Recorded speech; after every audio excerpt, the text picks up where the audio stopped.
স্বাগত ডিবিসি সংবাদে আপনাদের সাথে আছি আমি রঞ্জন শুভ্র। দেশের মানুষ আগামী বছরে রাজনৈতিক সরকার দেখবে বলে জানিয়েছেন অন্তর্বর্তী সরকারের পরিকল্পনা ও শিক্ষা উপদেষ্টা অধ্যাপক ডক্টর ওয়াহিদুদ্দিন মাহমুদ। সকালে রাজধানীতে এক অনুষ্ঠানে অংশ নিয়ে একথা বলেন তিনি। জানান, জাতিসংঘের নিয়ম মেনে বাংলাদেশ আর স্বল্পোন্নত দেশের কাতারে থাকতে পারবে না। আর মধ্যম আয়ের ফাঁদ থেকে বাঁচতে বিনিয়োগ ও আঞ্চলিক বাণিজ্য সম্প্রসারণে বাংলাদেশকে মনোযোগ দেওয়ার পরামর্শ দেয় বিশ্বব্যাংক। গুলশানে একটি হোটেলে গবেষণা প্রতিষ্ঠান BITS আয়োজিত 3 দিনব্যাপী ABCD সম্মেলন, যেখানে আলোচনায় ঘুরে ফিরে উঠে আসে নির্বাচনের বিষয়টিও। স্বাভাবিকভাবেই প্রসঙ্গটি সামনে এনে পরিকল্পনা ও শিক্ষা উপদেষ্টা দেশের মানুষ আগামী বছরই রাজনৈতিক সরকারকে ক্ষমতায় দেখার আভাস দেন। আমরা কবে একদম ধনী দেশকেও পেরিয়ে আরো ধনীতে চলে যাব, সবাই মিলে আমরা করতে পারি, কিন্তু আমাদের এই গভর্নমেন্ট খুব স্বল্পকালীন। আগামী বছরই আমরা একটা রাজনৈতিকভাবে নির্বাচিত সরকার দেখব। আমার ব্যক্তিগত মতামত, জানি না কি হবে। সম্মেলনে স্বল্পোন্নত দেশ থেকে উন্নয়নশীল দেশের চূড়ান্ত স্বীকৃতি নিয়ে সৃষ্ট সমালোচনারও পরিষ্কার জবাব দেন পরিকল্পনা উপদেষ্টা। বিভিন্ন দেশের কাছে আমরা বলতে পারি যে আমরা এখনো বিভিন্ন অসুবিধায় আছি বলে, যদিও আমরা LDC থেকে বেরিয়ে গেছি, তবু আমরা কনসেশনাল, ইউনিল্যাটারাল কনসেশনাল, বাইল্যাটারাল এগ্রিমেন্টে তো যাওয়ার মতো আমাদের শক্তি এখনো হয়নি। সেমিনারে সমাধানের পথে আসতে বিনিয়োগ ও আঞ্চলিক বাণিজ্য সম্প্রসারণের পাশাপাশি দ্বিপাক্ষিক সম্পর্ক জোরদারে মনোযোগী হওয়ার পরামর্শ দেন বিশ্বব্যাংকের মুখ্য অর্থনীতিবিদ ইন্ডারমিট এসগিল। মধ্যম আয়ের ফাঁদ থেকে বাঁচতে সংকটকে পুঁজি করতে হবে, বাড়াতে হবে দেশি বিদেশি বিনিয়োগ। এজন্য বিনিয়োগের পরিবেশ তৈরির পাশাপাশি বাজার উন্মুক্ত করে প্রতিযোগিতামূলক করতে হবে। চ্যালেঞ্জ মোকাবেলায় সেকেলে নীতি বাদ দিয়ে উৎপাদনশীল সংস্থাগুলোকে কার্যকর ভূমিকা পালন করতে হবে। ব্যাংকে রাখা সাধারণ মানুষের টাকা লোপাটকে দেশের অর্থনীতির জন্য বড় শঙ্কার কারণ হিসেবেও তুলে ধরেন পরিকল্পনা উপদেষ্টা। ব্যালেন্স শিটে অনেক টাকা আছে, কিন্তু আসলে কোনো দেশের ভিতরে কোনো রিসোর্স নাই। Rifat Tasnova, DBC news, Dhaka.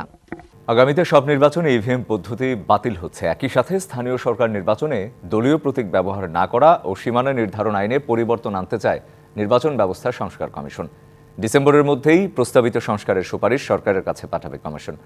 দায়িত্ব নেওয়ার পর থেকে বিভিন্ন মহলের কাছ থেকে পাওয়া মতামতকে গুরুত্ব দিয়ে তৈরি করা হবে সুপারিশমালা।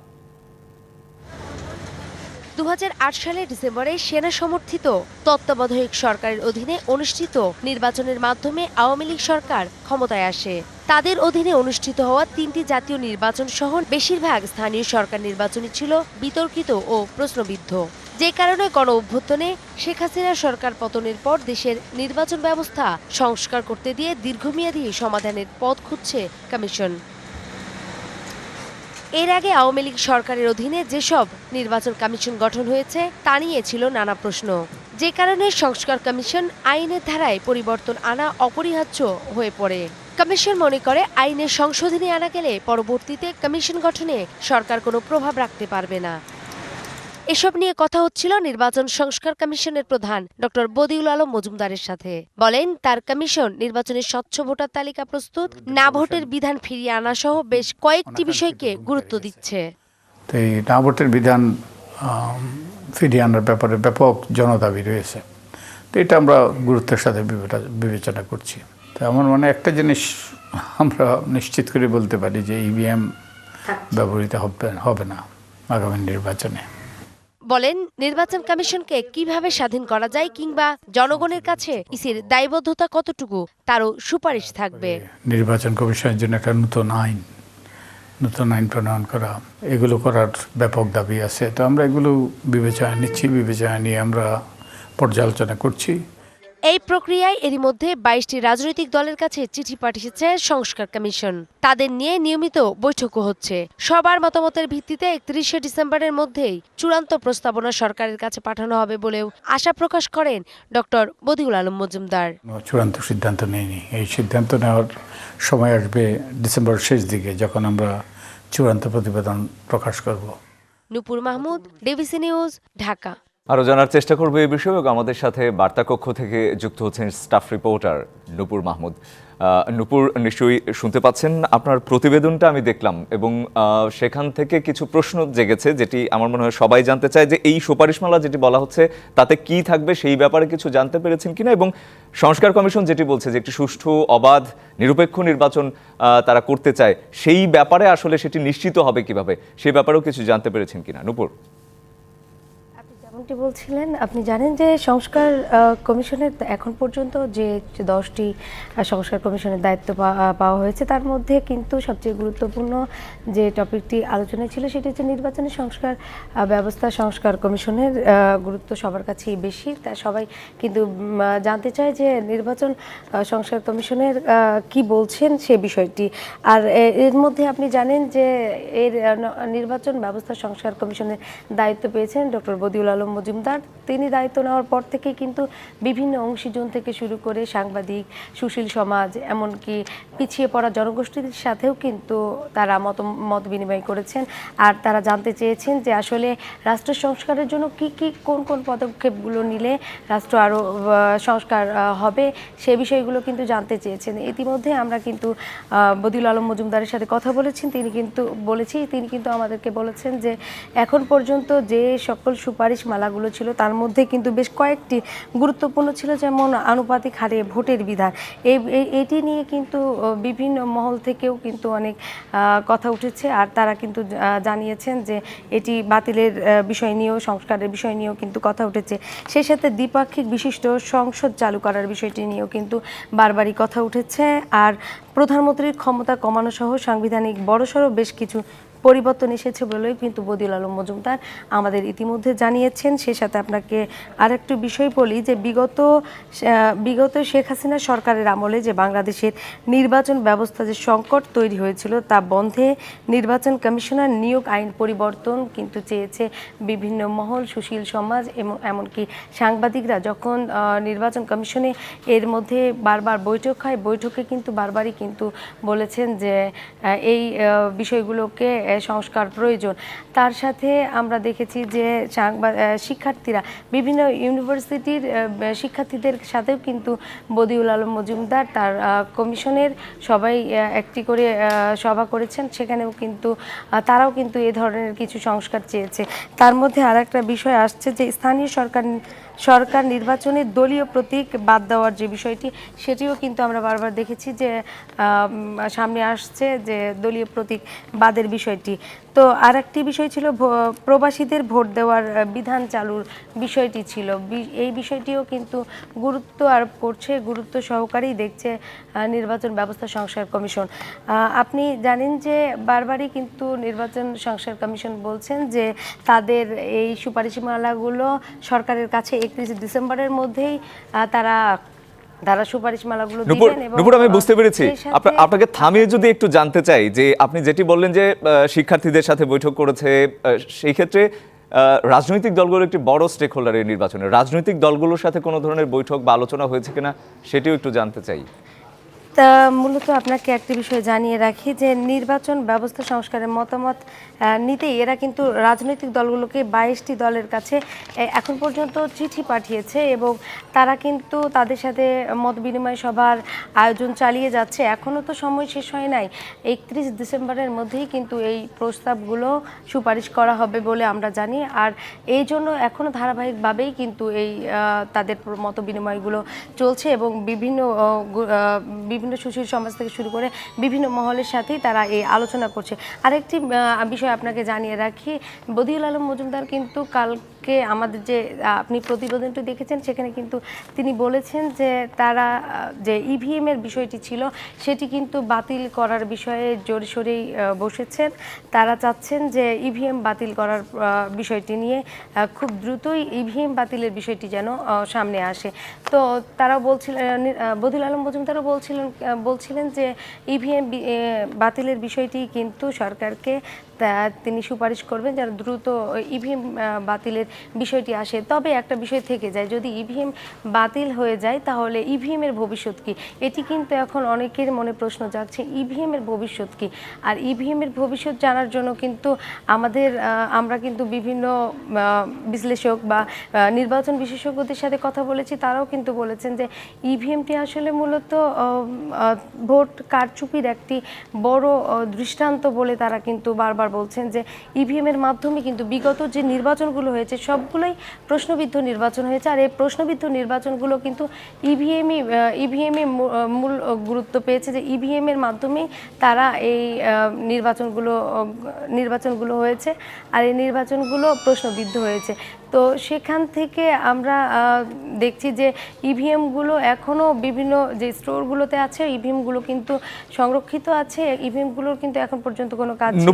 নূপুর, এই অবস্থায় সংস্কার কমিশনকে আসলে আশাবাদী এই সংস্কারগুলো করলে সুষ্ঠু নির্বাচন হবে? একদম এক কথায় জানতে চাই। হ্যাঁ, নির্বাচন ব্যবস্থা সংস্কার কমিশন বলছেন যে এই সংস্কারগুলো যদি করা হয় তাহলেই কিন্তু সামনে রাষ্ট্রটা আরো সুন্দরভাবে যেতে এবং সেক্ষেত্রে নির্বাচনী ব্যবস্থা আরো স্বচ্ছ হবে। অসংখ্য ধন্যবাদ নূপুর আপনাকে আমাদের সাথে যুক্ত হওয়ার জন্য। অন্তর্বর্তী সরকার যখন সুষ্ঠু নির্বাচনের দিকে হাঁটছে তখন ভারত বিভিন্ন ষড়যন্ত্র করে সেই পথে বাধা হয়ে দাঁড়িয়েছে। অপতথ্য ছড়িয়ে বিশ্বকে বিভ্রান্ত করার চেষ্টাও চালাচ্ছে ভারত। শনিবার আলাদা অনুষ্ঠানে এমন অভিযোগই করেন বিএনপি নেতারা। অন্তর্বর্তীকালীন সরকারের কাছে দ্রুত নির্বাচনের দাবিও জানান তারা। আগরতলায় বাংলাদেশের ডেপুটি হাইকমিশনের ধর্মীয় উগ্রবাদীদের হামলা এবং বাংলাদেশ জাতীয় পতাকা অবমাননার প্রতিবাদে সকালে জাতীয় প্রেসক্লাবের সামনে এই মানববন্ধন ও বিক্ষোভ মিছিল। এর আগে বিএনপির ভাইস চেয়ারম্যান শামসুজ্জামান দুদু অভিযোগ করে বলেন, বাংলাদেশের সুষ্ঠু নির্বাচনের পথে বাধা হয়ে দাঁড়িয়েছে ভারত। এই সরকারের উদ্যোগে ভালো একটি নির্বাচনের ব্যবস্থা যখন এগিয়ে যাচ্ছে, পার্শ্ববর্তী দেশ সেই নির্বাচনকে ভণ্ডুল করে যাতে গণতান্ত্রিকভাবে নির্বাচিত হয় বিএনপি এবং আগামী দিনে যাতে সরকার গঠন করতে না পারে সেই চেষ্টা তারা চালাচ্ছে।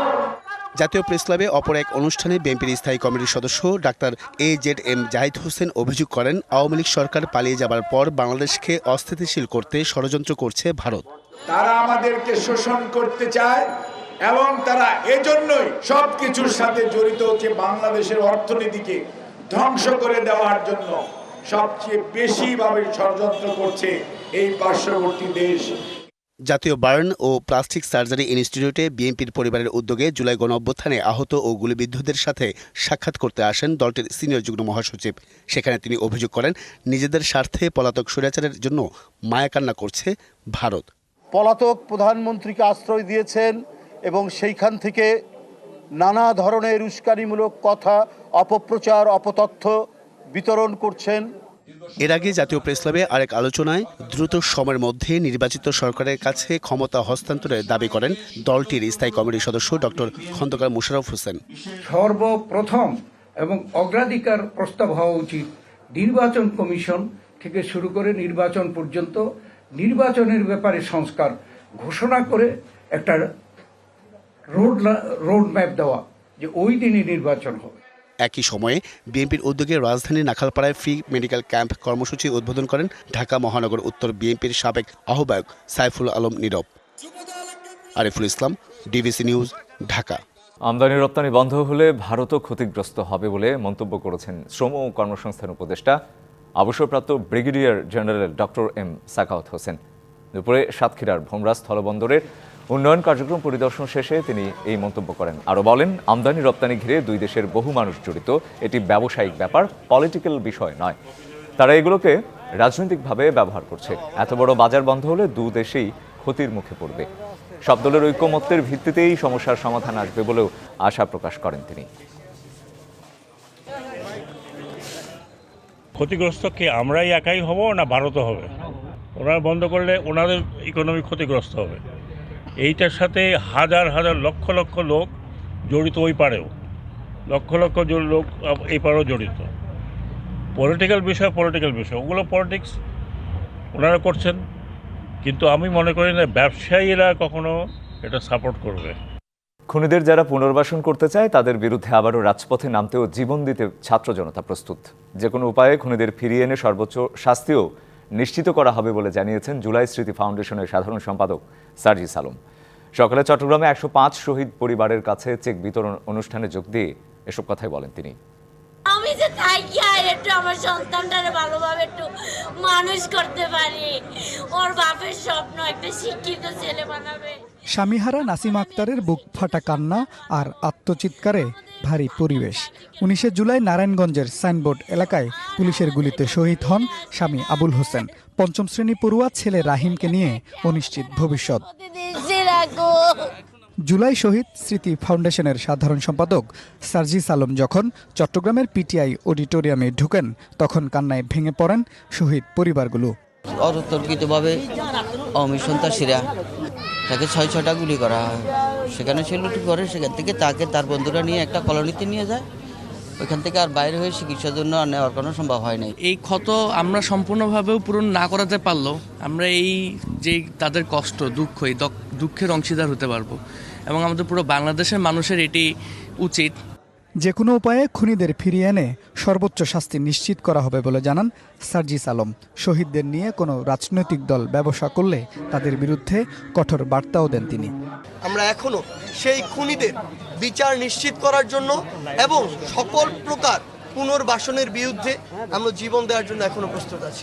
দেশকে অস্থিতিশীল করতে ষড়যন্ত্র করছে বলেও অভিযোগ করেন সমন্বয়করা। শুধু নির্বাচনের জন্য পরিবর্তন হয়নি বলেও জানান তারা। যদি মানুষ নির্বাচনের জন্য রাস্তায় নামতো তাহলে সে 7 জানুয়ারি মানুষ রাস্তায় নামতো। আবারও যদি কেউ এই বাংলাদেশকে নিয়ে কোন রকম ষড়যন্ত্র করার চেষ্টা করে তাহলে তাদেরকে আমরা কঠিন হাতে প্রতিরোধ করব ইনশাআল্লাহ। ছাত্রদের গুলি করা সবাইকে খুঁজে আইনের আওতায় আনা হবে বলে জানান পুলিশ সুপার। শহীদদের আত্মত্যাগের যে সুন্দর একটি নতুন বাংলাদেশ তারা গঠন করছে সেটার সাথে আমরা একত্রতা প্রকাশ করতে পারি এবং যারা আহত এবং শহীদ হয়েছেন তাদের বিচারের যাতে আমরা কন্ট্রিবিউট করতে পারি। অনুষ্ঠানের শেষে জুলাই শহীদ স্মৃতি ফাউন্ডেশনের উদ্যোগে চট্টগ্রাম বিভাগের 105 শহীদ পরিবারকে 5 লাখ টাকা করে চেক হস্তান্তর করা হয়। Mujibul Haque, DBC news, Chittagong. জাতীয় ঐক্যের নামে ডক্টর মোহাম্মদ ইউনূস জাতীয় অনৈক্যের সূচনা করেছে বলে মন্তব্য করেছেন জাতীয় পার্টির চেয়ারম্যান জিএম কাদের। দুপুরে বনানীতে চেয়ারম্যানের কার্যালয়ে এক আলোচনা সভায় তিনি বলেন, আগামী নির্বাচনে আওয়ামী লীগকে পাশে চায় তার দল, তবে গণহত্যায় দোষীদের বিচারের আওতায় আনার পক্ষে নিজের অবস্থানের কথা জানান জিএম কাদের। 4 ডিসেম্বর বিএনপি জামাত সহ অন্যান্য রাজনৈতিক দলের নেতাদের সাথে জাতীয় ঐক্যের আহ্বানে প্রধান উপদেষ্টা বৈঠক করলেও সেখানে আমন্ত্রণ পাননি জাতীয় পার্টি। রাজনৈতিক অঙ্গন থেকে এভাবে অবাঞ্ছিত হয় ক্ষুব্ধ জাতীয় পার্টির নেতাকর্মীরা। আমাদের সাংগঠনিক শক্তিশালী করবার লক্ষ্যে আমরা কাজ করে যাব। 6 ডিসেম্বর সংবিধান সংরক্ষণ দিবস উপলক্ষে শনিবার দুপুরে জাতীয় পার্টির কার্যালয়ে দলটির পক্ষ থেকে আলোচনা সভার আয়োজন করা হয়। দেশের পক্ষে আমরা আছি, দেশের পক্ষে সবসময় থাকব। প্রধান উপদেষ্টার পক্ষ থেকে এমন আচরণে নিজের ক্ষুব্ধ প্রতিক্রিয়া ব্যক্ত করেন জাতীয় পার্টির চেয়ারম্যান জিএম কাদের। জাতীয় ঐক্যের নামে জাতীয় অনৈক্যের সূচনা হলো। ওনার এই মিটিং থেকে উনি যখন ডাক দিয়েছেন এবং ডাক দিয়ে যে মিটিংটা করেছেন তাতে করে আমার কনক্লুশন হলো জাতীয় ঐক্যের নামে উনি জাতীয় অনৈক্যের সূচনা করেছেন বলে আমরা আশঙ্কা করছি।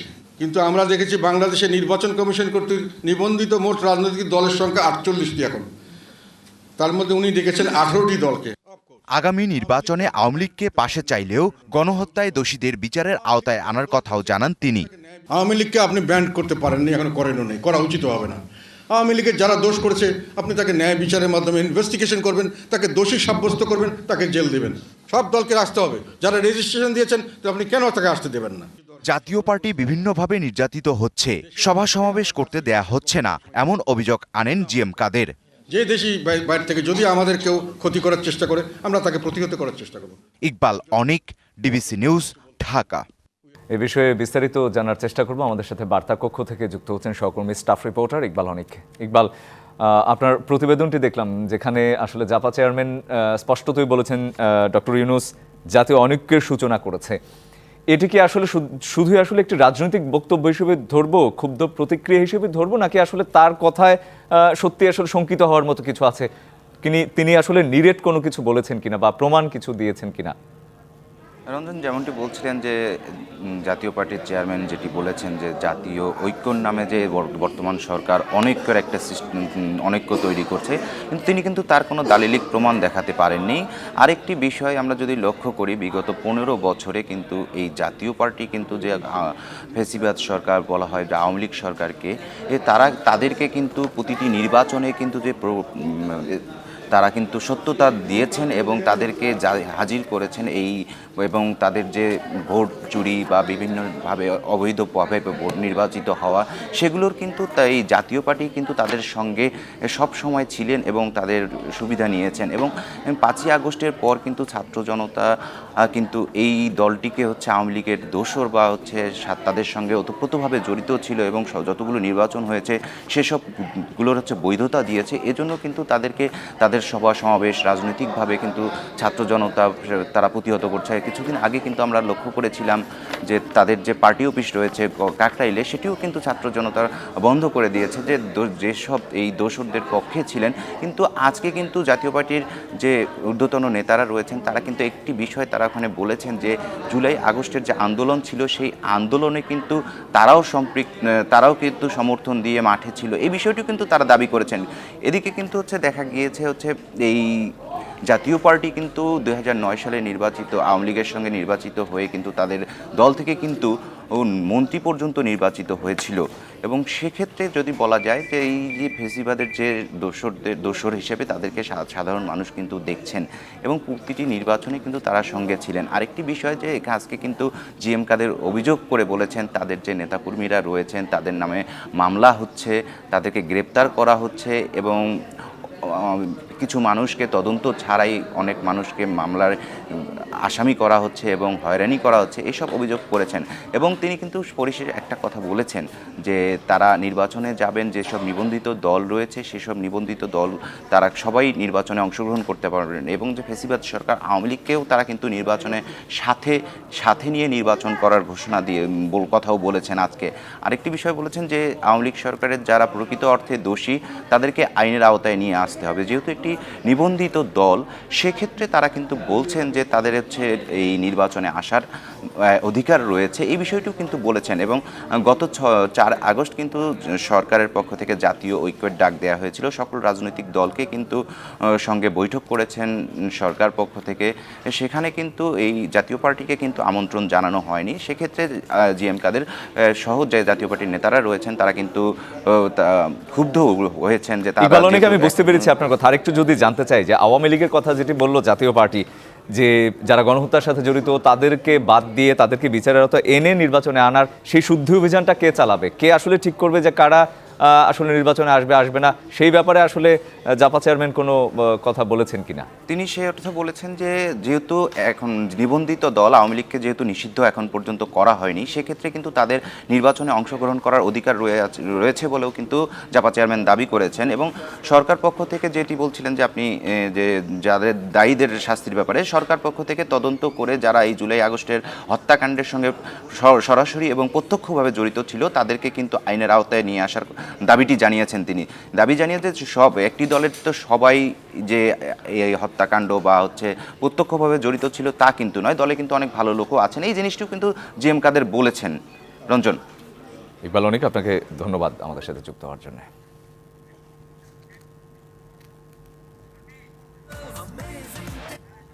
ডিবিসি সংবাদে ছিল এখনকার মতো। ডিবিসি নিউজের সংবাদগুলো পড়তে ভিজিট করুন ডিবিসি নিউজ.tv, আরও ভিজিট করুন ডিবিসি নিউজের ফেসবুক পেজ এবং ইউটিউব চ্যানেল। সঙ্গে থাকুন।